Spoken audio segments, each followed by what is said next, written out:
What's up, Paige? This is Arceus. I'm here to tell you about the brand new games Pokemon X and Y.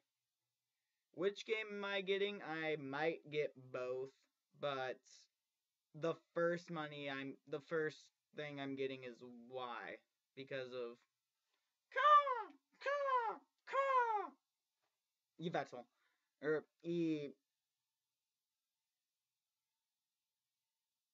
Evel something or other Yggdrasil name and stuff.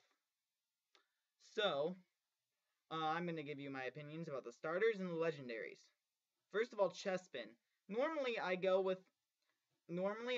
with the pures of each generation, and Chespin right now doesn't really, except for Gen 4. So I just went with Torterra because I tend to use grass types a lot. Gives more of a challenge.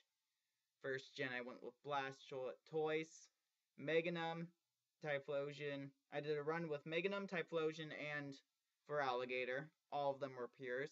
I started off with Sceptile. Well, technically Trico, but I started off with a Sceptile. 4th gen Torterra, as I just said, and then Serperior, which means I pretty much use grass types mostly. This is going to be really different.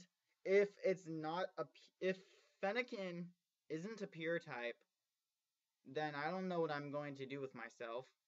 I'm hoping that it doesn't turn into a fire psychic, but I don't really have a choice right now. I don't know anything. So I'm just spouting off my opinions. I don't like the design for Chespin. It just looks weird to me. It's not going to be very entertaining at all for most of anything. Froakie, in my opinion, looks weirder than Chespin because we already have several frog-styled Pokemon, and with all these speculations about the internet, mostly the Cerebi forums, saying like, "Oh, Froakie's gonna be water electric because Ben Franklin," and no, Froakie's supposed to impersonate a river ogre because then he'll be water fighting, and I'm like, no. If it's a river ogre, it's gonna be at least part dark. I mean, I would think an ogre would be more sinister than better at fighting. I mean, if you've seen any of the ogres that aren't Shrek, all they really do is smash their club around, trying to kill you. To me, that's not a specific fighting style. That would be really weird.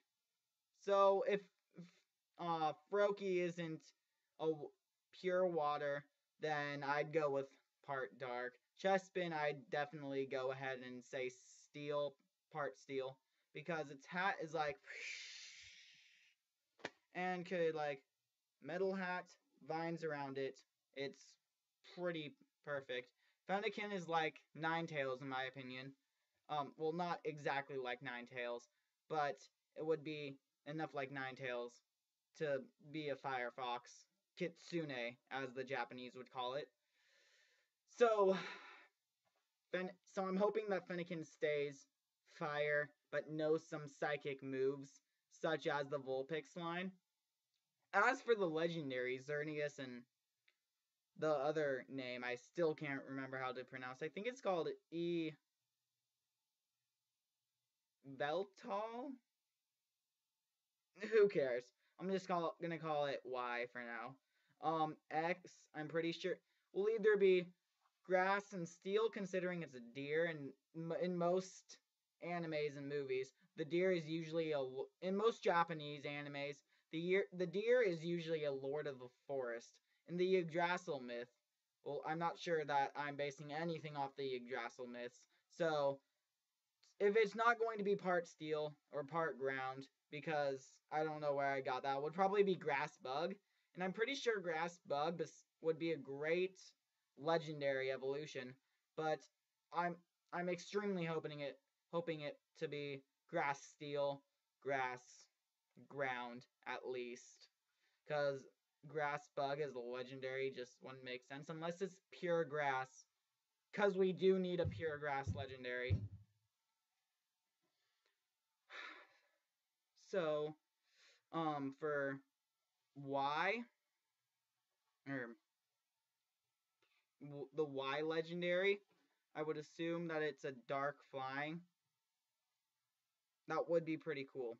A dark, not if you really think about it, it's like Elugia, which is a flying psychic. So wouldn't it be actually pretty awesome for it to be a dark flying legendary?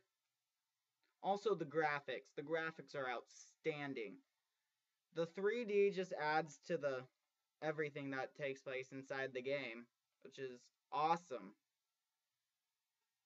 That's pretty much all I really have to say on this. Until more information gets released, I'm not gonna post another video because my mom gets really, really angry when stuff like this happens.